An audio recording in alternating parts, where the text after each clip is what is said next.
etmir. Doğrudan da heç bir gənc qaynana ilə yaşamaq istəmir indi. Ay çətindir, ay bu adamın xasiyyəti ağırdır. Sənin qaynanan, qaynatan bu ana ata deməkdir. Sən onları yola salmalısan. Gəlinsənsə qulluq eləyəcəksən.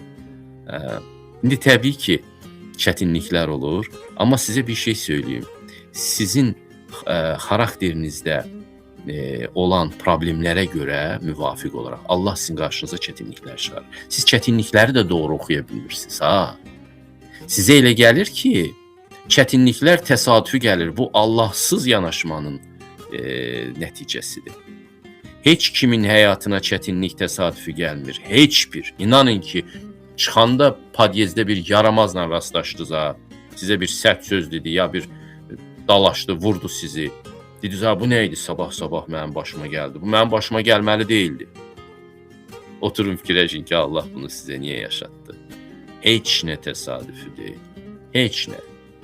Ya sınaqdır sənin doğru yolunu yoxlayır ki, sən həqiqətən doğru yoldasan, o sınağı da təbəssümlə qarşılayın.